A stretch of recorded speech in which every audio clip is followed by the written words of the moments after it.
നമ്മളിപ്പോൾ ഏറ്റവും കൂടുതൽ ഡിസ്കസ് ചെയ്യുന്ന രണ്ട് ടോപ്പിക്കാണ്, ഒന്ന് ലഹരി, ഒന്ന് വയലൻസ്. ഇത് കുട്ടികളിൽ എങ്ങനെ എത്തുന്നു, എന്താണ് കുട്ടികളെ ഇൻഫ്ലുവൻസ് ചെയ്യുന്നത്? ഇപ്പൊ ഈ വയലൻസിന്റെ പീക്കിൽ കുട്ടികൾ പോകാൻ കാരണം ഇവിടെ ഇറങ്ങുന്ന സിനിമകളാണോ, അത് അവരെ ഭയങ്കരമായിട്ട് ഇൻഫ്ലുവൻസ് ചെയ്യുന്നുണ്ടോ? നമ്മുടെ മുഖ്യമന്ത്രി ഇന്നലെ സഭയിൽ നീച്ചെന്ന് പറഞ്ഞത്, എടാ മോനെ, നമ്മളെ ആവേശം ഭയങ്കരമായിട്ട് കുട്ടികളെ ഇൻഫ്ലുവൻസ് ചെയ്തു എന്നുള്ള പോലീസ് റിപ്പോർട്ടൊക്കെ ഉണ്ട് എന്നാണ്.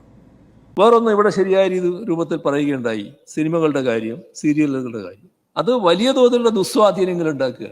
പോലീസിന്റെ റിപ്പോർട്ടിൽ തന്നെ പറഞ്ഞു, എടാ മോനെ എന്ന് വിളിക്കുന്നൊരു രംഗമില്ലേ സിനിമയിലെ ഏതോ ഒരു സിനിമയിൽ ഒരു നടൻ വന്നിട്ട് ആവേശം അപ്പോൾ എടാ മോനെ എന്നാണ് ഈ കുട്ടികളെ വിളിക്കുന്നത്. പിന്നെ അയാളൊരു റൗഡിയാണ്, മറ്റേയാളെ കുട്ടികളെ അത് കണ്ടിട്ട് കുട്ടികള് ഇവിടെയുള്ള ചില റൗഡി ഗ്യാങ് തലവന്മാരോട് കൂടെ പോയി എന്ന് പറയുന്ന ഒരു പോലീസ് റിപ്പോർട്ട് ഞാൻ കണ്ടിരിക്കുന്നു. അങ്ങനെ ഒരു അവസ്ഥയുണ്ട് എന്ന് പോലീസ് റിപ്പോർട്ട് ചെയ്യുന്ന അവസ്ഥയുണ്ടായിരുന്നു. കണ്ടില്ല എന്നുള്ളതല്ല, ഇങ്ങനെ ഒരു അവസ്ഥയുണ്ട് എന്നർത്ഥം. ആ സിനിമ ഞാൻ കാണാൻ റെഡിയായിരുന്നു, ഒരു ഘട്ടത്തിൽ ഞാൻ കണ്ടിരുന്നു. അപ്പോ സീരിയലും ചലച്ചിത്രങ്ങളും ഉളവാക്കുന്ന ദുസ്വാധീനങ്ങൾ വളരെ വലുതാണ്. മുഖ്യമന്ത്രി എന്നല്ല, ഇവിടെ ഒരു എന്താ പറയുക, വലിയ മെജോറിറ്റിയും ഇപ്പൊ പറയുന്നത് സിനിമ വലിയൊരു ഇഷ്യൂ ആണ്. വയലൻസ് സിനിമകൾ ഇറങ്ങുന്നു, അത് കുട്ടികളിലേക്ക് ഭയങ്കരമായിട്ട് ഒരു ഇൻഫ്ലുവൻസ് കൊടുക്കുന്നു, കുട്ടികളെ ഭയങ്കരമായിട്ട് ആ ഒരു മൂഡിലേക്ക് കൊണ്ടുപോകുന്നു. ഏത് മൂഡ്? Violent mood. മനസ്സിലായി? ഈ സാധനം ഭയങ്കരമായിട്ട് ഇപ്പോൾ ഡിസ്കസ് ചെയ്യുന്നു. കൂട്ടത്തിൽ തന്നെ ലഹരിയുടെ ഉപയോഗം, ലഹരി എങ്ങനെ സൊസൈറ്റിയിൽ എത്തുന്നു. എന്നെ സംബന്ധിച്ചിടത്തോളം ഞാൻ പറയാലോ, ഈ ലഹരി എന്ന് പറഞ്ഞ ടോപ്പിക്കിലാണ് ആക്ച്വലി ഡിസ്കഷൻ തുടങ്ങിയത് അല്ലേ? ഏറ്റവും കൂടുതൽ കഴിഞ്ഞ ഒരു മാസത്തിനിടയിൽ ലഹരി ഉപയോഗിച്ച് ആളുകൾ വയലൻ്റായി സ്വന്തം വീട്ടുകാരെ, സ്വന്തം ഉപ്പാനെയും ഉമ്മാനെയും ജ്യേഷ്ഠനെയും അനിയത്തിനെയും വീട്ടുകാരെയും നാട്ടുകാരെയും ഒക്കെ കൊന്നു തുടങ്ങിയപ്പോഴാണ് ലഹരി എങ്ങനെ സൊസൈറ്റിയിൽ പിടിമുറുക്കുന്നു, ലഹരി എവിടുന്ന് വരുന്നു എന്നുള്ള ചർച്ചകൾ തുടങ്ങിയത്. ഇതെവിടെയോ വഴി മാറ്റി വിടാനാണ് ഈ ലഹരിയുടെ പിടിയിലുള്ള സൊസൈറ്റി എന്നുള്ള ടോപ്പിക്ക് മാറിയിട്ട് വയലൻസ്, സിനിമ, വയലൻസ്, ഈ സാധനം വന്നത് എന്നുള്ളത് എനിക്ക് ഭയങ്കരമായിട്ടുള്ള സംശയമുണ്ട്. ഓക്കെ, സിനിമ കണ്ട് വയലൻ്റ് ആകുന്ന ചിലർ കാണും. എല്ലാവരും അങ്ങനെയാണോ? എൻ്റെ ചോദ്യം, എല്ലാവരും അങ്ങനെയല്ല. അങ്ങനെയാണെന്നുണ്ടെന്നുണ്ടെങ്കിൽ വയലൻസ് മാത്രമല്ലല്ലോ സിനിമയിലുള്ളത്. എത്ര നല്ല നല്ല മെസ്സേജുകളുണ്ട്, സോഷ്യൽ റെലവൻറ്റ് ടോപ്പിക്കുകൾ സംസാരിക്കാറുണ്ട്, എത്രയോ നല്ല കിഡിലെ മെസ്സേജുകൾ കൊടുക്കുന്ന സിനിമ, വളരെ ഇമോഷണലി ടച്ച് ആവുന്ന സിനിമകളില്ലേ? അത് കണ്ടിട്ട് അവരാരും ഇൻഫ്ലുവൻസ്ഡ് ആവാറില്ലേ, കുട്ടികളും വലിയവരൊന്നും? സോ ഇവിടെ എവിടെയോ ഈ പറഞ്ഞ ലഹരി എന്ന് പറഞ്ഞ ടോപ്പിക്കിൽ നിന്ന് ഡീവിയേറ്റ് ചെയ്ത് കാര്യങ്ങൾ വയലൻസിലേക്കും സിനിമയിലേക്കും കൊണ്ടുപോകാനുള്ള മനഃപൂർവ്വമായൊരു ശ്രമം നടക്കുന്നുണ്ടോ എന്നുള്ളൊരു ഡൗട്ട് എനിക്കുണ്ട്. അത് ഞാൻ ഈ വീഡിയോയുടെ തുടക്കത്തിലേ പറയുകയാണ്. ഇനി ഞാനിവിടെ നിങ്ങൾക്ക് പ്ലേ ചെയ്യാൻ പോകുന്നത് ധ്യാൻ ശ്രീനിവാസൻ്റെ ഒരു പഴയ ഇൻ്റർവ്യൂ, ഒരു വർഷം 1.5 വർഷം മുമ്പുള്ളൊരു ഇൻ്റർവ്യൂ. ഇപ്പം സിനിമയാണ് വിഷയം. സിനിമയിലുള്ള നടന്മാരും നടിമാരുടെയും ഒക്കെ റിയൽ ലൈഫ് സ്റ്റൈൽ ആൻഡ് അവർ സിനിമയിൽ അവർ പ്ലേ ചെയ്യുന്ന ക്യാരക്ടേഴ്സിൻ്റെ ഇൻഫ്ലുവൻസ്, ആ ഒരു കഥ, സിനിമ, ഇതൊക്കെയാണ് വിഷയം എന്നുണ്ടെങ്കിൽ റിയൽ ലൈഫിൽ ധ്യാൻ ശ്രീനിവാസൻ സിന്തറ്റിക് ഡ്രഗ് അടക്കം ഉപയോഗിച്ച് ലൈഫ് തൊലഞ്ഞ സിറ്റുവേഷനിൽ നിന്ന്, ആ സിറ്റുവേഷനെ കുറിച്ചിട്ടും അതിൽ നിന്ന് മാറി ഇപ്പം കാണുന്ന ഒരു മാസത്തിൽ 5-10 സിനിമ ഇറങ്ങാൻ മാത്രം കപ്പാസിറ്റി ഉള്ള ഒരു നടനായി മാറിയതിനെ കുറിച്ചിട്ടൊക്കെ ഉള്ളൊരു സംസാരം ഒരു ഇൻ്റർവ്യൂവിൽ ഒരു 1.5 വർഷം മുന്നേ ധ്യാൻ പറഞ്ഞിട്ടുണ്ട്. ധ്യാൻ ഇപ്പോൾ എയറിലാണ്. ഓക്കെ, സിനിമ പൊട്ടിയത് കൊണ്ടും ഇൻ്റർവ്യൂവിൽ പല കാര്യങ്ങളും വിളിച്ച് പറയുന്നത് കൊണ്ടും പിന്നെ ഇത് ബെറ്റിംഗ് ആപ്പിൻ്റെ പ്രൊമോഷൻ, അങ്ങനെ കുറേ കാര്യങ്ങൾ കൊണ്ട് ധ്യാൻ എയറിലാണ്. പക്ഷെ ധ്യാൻ്റെ ഇപ്പോൾ ഉള്ള ഈ കാര്യങ്ങളല്ല ഇവിടെ കോണ്ടന്റ് ആക്കണ്ടേ എന്നുള്ളതാണ് എനിക്ക് പേഴ്സണലി തോന്നിയിട്ടുള്ളത്. ധ്യാൻ ഈ പറഞ്ഞ കാര്യങ്ങൾ, ലഹരിയെക്കുറിച്ചും ലഹരി ജീവിതത്തിൽ എന്ത് ചെയ്തു എന്നുള്ളതിനെക്കുറിച്ചിട്ടും പറഞ്ഞ ഈ കാര്യങ്ങളാണ് ശരിക്കും ഇവിടെ ധ്യാൻ ശ്രീനിവാസൻ റിലേറ്റഡ് ആയിട്ട് കോണ്ടന്റ് ആവേണ്ടത്. എങ്കിൽ ഈ സിനിമ ഇൻഫ്ലുവൻസ് ചെയ്യുന്നു, സിനിമാക്കാർ ഇൻഫ്ലുവൻസ് ചെയ്യുന്നു എന്ന് പറയുന്നവർ ഒരു കാര്യം മനസ്സിലാക്കുക, ധ്യാൻ ഈ പറയുന്നത് കേട്ടിട്ട് ഇനി കുട്ടികൾ ഇത് മനസ്സിലാക്കട്ടെ, എന്താണ് ലഹരി അവരുടെ ജീവിതത്തിൽ ചെയ്യുക എന്നുള്ളത്. ഇതുകൊണ്ട് ഞാൻ ഇത്രയും സിനിമ ചെയ്യുന്നതിൻ്റെ ഏറ്റവും വലിയ കാരണം എൻ്റെ റീഹാബാണ് ആക്ച്വലി. കാരണം എനിക്ക് റീഹാബിൽ പോയിട്ട് നിൽക്കാൻ എനിക്ക് പറ്റില്ല.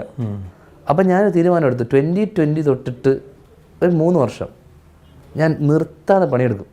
ഓക്കെ, ആ തീരുമാനമാണ് ഇപ്പോൾ ഞാൻ ചെയ്തുകൊണ്ടിരിക്കുന്നത്. ഞാൻ ഒരു ദിവസം പോലും, ഇപ്പം ഞാൻ മദ്യപിക്കാറില്ല, ഞാൻ കൃത്യമായിട്ട് ഒരു ദിവസം പോലും ഞാൻ വർക്ക് ചെയ്യാതിരിക്കുന്നില്ല. കോവിഡ് കാലം അതിനെ ഹെൽപ്പ് ചെയ്തോ? കോവിഡ് കാലം, കാരണം കോവിഡ് കാലം സാധനം കിട്ടാതെ വന്നല്ലോ, ഒരുപാട് ഹെൽപ്പ് ചെയ്തു. സാധനം കണ്ടെത്തേണ്ട ആൾക്കാർ കണ്ടെത്തിയിട്ടുണ്ട്. അല്ല, 2021 കോവിഡ്, 2020 തുടക്കം അല്ലേ? അതെ, 20 മാർച്ചൊക്കെ ആകുമ്പോൾ നമ്മൾ അതെ, 2021 ലാസ്റ്റ് തൊട്ടിട്ട് 2 years, 2.5 years ഞാൻ നിർത്തി കഴിഞ്ഞ 2020 കഴിഞ്ഞ മകള് ജനിച്ചു കഴിഞ്ഞപ്പോഴേക്ക് തന്നെ 2019 മകള് ജനിക്കുന്നത്, 2020 ആയപ്പോഴേക്ക് തന്നെ ഇത് നിർത്തി. 2021 കൊറോണ വന്നപ്പോഴേക്കും സാധനവും കിട്ടുന്നില്ല, പരിപാടി കഴിഞ്ഞു. പക്ഷെ അവളുള്ളത് കൊണ്ട് ഞാൻ അറിയുന്നില്ല ടൈം സ്പെൻഡ് ചെയ്യുന്ന പരിപാടി. പക്ഷേ വീണ്ടും വർക്കിലോട്ട് കടന്നപ്പോൾ സ്വാഭാവികമായിട്ടും ആ ഒരു സിറ്റുവേഷൻസ് ആണ്. അതെ, ഇത് സാധനം പ്രത്യേകിച്ച് സിനിമാക്കാർ ഉണ്ടല്ലോ, സിനിമാക്കാരുടെ ഇടയിൽ മാത്രമല്ല എല്ലാ സ്ഥലത്തും ഉണ്ട് വ്യാപകമായിട്ട്. പക്ഷെ ഞാൻ 2021 ഞാൻ വന്നു കഴിഞ്ഞപ്പോൾ 2019 ആയപ്പോഴേക്കും 18 ആയപ്പോഴേക്കും കെമിക്കൽ സിന്തറ്റിക്കിലോട്ട് പോയി. സിന്തറ്റിക് ഞാൻ എൻ്റെ ഒരു 19 വയസ്സിൽ ഞാൻ വിട്ടതാണ്, 20 വയസ്സിലൊക്കെ ആയപ്പോൾ. ഞാൻ എൻ്റെ കോളേജ് സമയത്ത് ഞാൻ സിന്തറ്റിക്, കാരണം ഞാൻ ഭീകരമായിട്ട് സിന്തറ്റിക് യൂസ് ചെയ്തുകൊണ്ടിരുന്നതാണ്. ഭീകരം എന്ന് വെച്ചാൽ തിന്നുന്ന പോലെയായിരുന്നു. അങ്ങനെ നമ്മൾ 19, 20, 21, കാരണം സിന്തറ്റിക്കും കൂടെ വന്നപ്പോഴാണ്, മദ്യവും സിന്തറ്റിക്കും കൂടെ ഉള്ള സമയത്തായിരുന്നു എനിക്ക് ഈ പറഞ്ഞ അച്ഛനായിട്ടുള്ള ഇതിൻ്റെയൊക്കെ പ്രശ്നം വെച്ചാൽ. അല്ലെങ്കിൽ ശ്രീനിവാസനെ ഒരാൾ ഫോൺ വിളിച്ച് ചീത്ത വിളിക്കൂ, ഒരിക്കലും പറ്റില്ല. ഒരു മലയാളി ചെയ്യൂല, അല്ലെങ്കിൽ ഒരാൾക്കും പറ്റില്ല. സ്വന്തം മകൻ അങ്ങനെ ചെയ്യാന്ന് പറയുമ്പോൾ, അപ്പോൾ ഇതിൻ്റെ ഒരു ഇൻഫ്ലുവൻസ് എനിക്കുണ്ടായിരുന്നു ഭീകരമായിട്ട്. ഞാൻ ചെയ്യുന്നതെന്ന് എനിക്ക് വലിയ ഒരു പിടുത്തമില്ല. പെട്ടെന്നുള്ളൊരു അഡ്രിനലിൻ റഷ്, എന്ത് പറയുന്നതെന്ന് അറിയില്ല, ഔട്ട് ബേസ്റ്റ് ഇതായിരുന്നു അന്നത്തെ. ഇന്ന് അതിൻ്റെ ഒരു ശതമാനം പോലും ഇല്ല. കാരണം സിന്തറ്റിക് ഇറങ്ങിപ്പോയില്ലെങ്കിൽ, ശരീരത്തിനകത്ത് പോയില്ലെങ്കിൽ ഇതിങ്ങനെ കിടക്കും, ബ്ലഡിൽ ഇങ്ങനെ കിടക്കുന്ന പറഞ്ഞാൽ ഇതിങ്ങനെ റഷ് ഇടക്കിടക്ക് ഈ സാധനം. അപ്പം നമ്മളെ ഭയങ്കര സുപ്പീരിയോറിറ്റി സാധനം കയറും. ഇത് നമ്മളെന്തോ സംഭവമാണെന്നുള്ളൊരു സാധനം ഒന്നുമല്ല, നമ്മൾ ഇത് അടിക്കുമ്പോൾ മാത്രമേ ഉള്ളൂ. അപ്പോൾ ഇത് ആ സിന്തറ്റിക് ഞാൻ 19 വയസ്സിന് കാണുമ്പോൾ അന്ന് കൊക്കൈനൊക്കെ ഉള്ളൂ, ഈ MDMA ഒക്കെ വളരെ ഇതാണ്. അപ്പം ഞാൻ 2020 കഴിഞ്ഞിട്ട് ഞാൻ നോക്കുമ്പോൾ സിന്തറ്റിക്കിൽ ഭീകരമായിട്ടുള്ള മലയാള സിനിമയും ഓർഗാനിക് ഒന്നും ആർക്കും വേണ്ട. എനിക്ക് ആ വാക്ക്, എൻ്റെ പേര് പറയുന്നത് എനിക്ക് ഇഷ്ടമല്ല. ധ്യാൻ ശ്രീനിവാസൻ പേഴ്സണൽ ലൈഫിൽ ഈ പറഞ്ഞ ലഹരി ഉപയോഗിച്ച്, സിന്തറ്റിക് ലഹരി അടക്കം ഉപയോഗിച്ചതിൻ്റെ ആഫ്റ്റർ എഫക്റ്റ് കൊണ്ട് ചെയ്ത് കൂട്ടിയ കാര്യങ്ങളും ഒരു മനുഷ്യൻ എങ്ങനെ ചേഞ്ച് ആവുന്നതിനെ കുറിച്ചിട്ടൊക്കെ അയാൾ തുറന്നു പറഞ്ഞു. ഞാൻ പറയുമ്പോൾ ഇതാണ് ശരിക്കും ഇപ്പോൾ ഡിസ്കഷനിൽ വരേണ്ടത്. ഓക്കെ, സിനിമാക്കാരിൽ എത്ര പേര് ധൈര്യമായിട്ട് പറയുന്നുള്ളത് എനിക്കറിയില്ല. എന്താണെന്നുണ്ടെങ്കിൽ ധ്യാനിൻ്റെ കാര്യം വളരെ വ്യക്തമായിട്ട് പറയുന്നുണ്ട്. നമ്മൾ ഇന്നലെയും കണ്ടതാണ്, താമരശ്ശേരി ജ്യേഷ്ഠൻ അനുജൻ്റെ തലയ്ക്ക് വെട്ടി എന്നുള്ളൊരു കേസ് വന്നിട്ടുണ്ടായിരുന്നു. ഓക്കെ, എഗെയിൻ അവിടെയും ലഹരിയാണ് മാറ്റർ. ഇപ്പോൾ ധ്യാൻ ശ്രീനിവാസനെ പോലുള്ള ആളുകൾ, ഇപ്പോൾ സിനിമാക്കാർ ഭയങ്കരമായിട്ട് ഇൻഫ്ലുവൻസ് ചെയ്യുന്നു കുട്ടികളെ എന്ന് പറയുമ്പോൾ, ധ്യാൻ ശ്രീനിവാസനെ പോലുള്ളൊരു നടൻ വന്നിരുന്ന് ഇതേപോലെ, ധ്യാൻ ശ്രീനിവാസനാണ് ഇപ്പോൾ മലയാളികളുടെ ഇടയിൽ എനിക്ക് തോന്നുന്നത് ടോപ്പ് ഒരു 5 നടന്മാരെടുത്ത് നോക്കിക്കഴിഞ്ഞാൽ ഏറ്റവും കൂടുതൽ സോഷ്യൽ മീഡിയയിൽ വ്യൂസ് ഉള്ളതും സോഷ്യൽ മീഡിയയിൽ ഏറ്റവും കൂടുതൽ ആളുകൾ കാണുന്നതുമായിട്ടുള്ള വീഡിയോസ് ധ്യാൻ്റെ വീഡിയോസ് ആയിരിക്കും. ഇൻ്റർവ്യൂസ് ആണെങ്കിലും പ്രൊമോഷൻ ആണെന്നുണ്ടെങ്കിലും ധ്യാൻ്റെ ആയിരിക്കും ഏറ്റവും കൂടുതൽ തగ్గടിക്കുന്ന ധ്യാനാണ്. ധ്യാനിന് ആ രീതിയിലുള്ള കുറേ വലിയൊരു ഫാൻ ബേസ് കുട്ടികളുടെ ഇടയിലുണ്ട്. ധ്യാൻ ശ്രീനിവാസനെ പോലുള്ള ഒരാൾ ഞാൻ പറയുമ്പോൾ ഇത് റിലേറ്റഡ് ആയിട്ടാണ് സത്യം പറഞ്ഞ ഒരു സിനിമ എടുക്കേണ്ടത്. ധ്യാൻ ഈ ഇടയ്ക്കിടയ്ക്ക് ഓരോ ഗുണ്ട് കൊടുന്ന് പൊട്ടിക്കണേക്കാൾ നല്ലത് ധ്യാൻ ശ്രീനിവാസൻ സ്വന്തം ലൈഫിൽ ഈ ലഹരി ഏത് രീതിയിൽ എഫക്റ്റ് ചെയ്തു, ഒരു നടൻ എന്നുള്ള നിലയ്ക്ക് തൻ്റെ കരിയർ എങ്ങനെ നശിപ്പിച്ചു, തൻ്റെ പേഴ്സണൽ ലൈഫ് എങ്ങനെ നശിപ്പിച്ചു, ഇതിൽ നിന്ന് താൻ എങ്ങനെ രക്ഷപ്പെട്ടു പോകുന്നു, എങ്ങനെ വന്നു പുറത്ത്, ആരൊക്കെ തനിക്കിത് തന്നു എന്നുള്ളതൊക്കെ ഒരു സിനിമയാക്കി പുറത്തിറങ്ങിക്കഴിഞ്ഞാൽ 100 ദിവസം ഓക്കെയാണ്, പക്കയായിട്ട് ഓടും പടം. അതാണ് ശരിക്കും ധ്യാൻ ശ്രീനിവാസൻ എന്ന് പറഞ്ഞ ഒരു വ്യക്തി as A writer, as A director, as A actor ഇപ്പോൾ കറൻ്റ്ലി ചെയ്യേണ്ടത്. ഭയങ്കര സോഷ്യൽ റെലവൻറ്റ് ടോപ്പിക്കും ആയിരിക്കും, ധ്യാനെ കൊണ്ട് അത് ചെയ്യാനും പറ്റും. കാരണം ധ്യാനിന് അതിന് ഏറ്റവും വലിയ എക്സ്പീരിയൻസ് ചെയ്ത ആൾ ധ്യാനാണ്. ഓക്കെ, അപ്പോൾ എന്താണെങ്കിലും ധ്യാൻ ശ്രീനിവാസൻ്റെ ഈ ഒരു ഇൻ്റർവ്യൂ കാണാത്തവരുണ്ടെങ്കിൽ നിങ്ങൾ മനോരമ ന്യൂസിൽ പോയാൽ നിങ്ങൾക്ക് ഫുള്ളായിട്ട് കാണാം. ഒരു പോർഷൻ കൂടി ഞാൻ വയ്ക്കാം. കാരണം എൻ്റെ ലൈഫ് തൊലച്ചത്, എൻ്റെ പഠനം ഇല്ലാതാക്കിയത്, എൻ്റെ പ്രണയം, അല്ലെങ്കിൽ എൻ്റെ ലൈഫിൽ എല്ലാം തൊലച്ചത് സിന്തറ്റിക്ക. അച്ഛനുമായിട്ടുള്ള ഫ്രിക്ഷൻ, അല്ലെങ്കിൽ ഞാൻ അത്രയും വിഷമിച്ചല്ല, അവസാനം ഞാൻ കരഞ്ഞത് ആ സമയത്തായിരിക്കും. അപ്പോൾ എനിക്ക് ഒരിക്കലും ആ കാലം ഞാൻ എൻ്റെ നശിച്ച കാലമായിട്ടാണ് ഞാൻ കണക്കാക്കുന്നത്. ലൈഫ് നമ്മൾ ഒന്നുമില്ല ഇല്ലാതായിക്കളയും, ഏറ്റവും വലിയ നമ്മുടെ ശരീരം ഇല്ലാതായിക്കളയും. ഓക്കെ, അപ്പോൾ ധ്യാൻ ശ്രീനിവാസന്റെ ഈ ഒരു കംപ്ലീറ്റ് ഇന്റർവ്യൂ നിങ്ങൾ പോയി കണ്ടാൽ മതി. ധ്യാൻ ഇനി ഇതിനെക്കുറിച്ച് പറയൂ എന്നുള്ളതിനെ കുറിച്ചിട്ട് എനിക്ക് വലിയ ഐഡിയ അല്ല. അന്ന് എന്താണെങ്കിലും ധ്യാൻ ഇതിനെക്കുറിച്ച് ഭയങ്കരമായിട്ട് സംസാരിച്ചിട്ടുണ്ടായിരുന്നു. ലൈഫ് തുലച്ചൊരു സാധനമാണ്, സിന്തറ്റിക്കിലേക്ക് പോയതോടുകൂടി ധ്യാൻ ഒന്നും അല്ലാത്തൊരവസ്ഥയിൽ ഒരു മനുഷ്യനായി മാറി എന്നുള്ളതൊക്കെ ധ്യാൻ വളരെ വ്യക്തമായിട്ട് പറഞ്ഞു വയ്ക്കുന്നുണ്ട്. ഇനി എങ്ങനെയാണ് നമ്മുടെ സൊസൈറ്റിയിലേക്ക്, ഞാൻ പറഞ്ഞ നേരത്തെ വയലൻസ്, കുട്ടികളുടെ ഇടയിലുള്ള വയലന്റ് മെൻറ്റാലിറ്റി, ഇത് അത് ഒക്കെ ചർച്ചയാവുമ്പോൾ എവിടെയോ ഈ പറഞ്ഞ ലഹരിയായിട്ടുള്ള ടോപ്പിക്കുകൾ ഡിസ്കഷനിൽ നിന്ന് പോകുന്നു എന്നുള്ളത് എനിക്ക് പേഴ്സണലി അങ്ങനത്തെ ഒരു ഫീലിംഗ് കിട്ടിയതുകൊണ്ടാണ് ഞാൻ ഈ ടോപ്പിക്ക് എടുത്തിട്ട് ഇപ്പോൾ കോണ്ടന്റ് ആക്കിയത്. ഞാൻ നോക്കുന്ന സമയത്ത് ഏറ്റവും കൂടുതൽ നമ്മളെ നാട്ടിലേക്ക് ഈ പറഞ്ഞ സിന്തറ്റിക് അടക്കമുള്ള സാധനങ്ങൾ കടന്നു വരാനുള്ള ഒരു മേജർ റീസൺ എന്ന് പറയുന്നത് ഒരു കാര്യമാണ്. അത് ഞാനിത് പറയുമ്പോൾ പലർക്കും ഇഷ്ടപ്പെട്ടില്ല. ഞാൻ പറയുന്നത് എല്ലാവരും ഇത് ചെയ്യുമെന്ന് ഞാൻ പറയുന്നില്ല. ബട്ട് സ്റ്റിൽ ഞാൻ നിങ്ങളോട് പറയട്ടെ, ഇൻ്റർസ്റ്റേറ്റ് ഓടുന്ന ലോറികൾ, ഓക്കെ, പച്ചക്കറി വണ്ടികൾ, മീൻ വണ്ടികൾ, അങ്ങനെ ബിസിനസ്സിൻ്റെ ഭാഗമായിട്ട് ഇൻ്റർസ്റ്റേറ്റ് റെഗുലറായിട്ട് ഓടുന്ന ലോറി, ബസ്, ടൂറിസ്റ്റ് ബസ്, അങ്ങനത്തെ എല്ലാ സാധനങ്ങളും, ഈവൻ KSRTC ആണെങ്കിൽ പോലും ഇതിലെ ഡ്രൈവേഴ്സ് ക്യാരിയേഴ്സ് ആവുന്നുണ്ട്.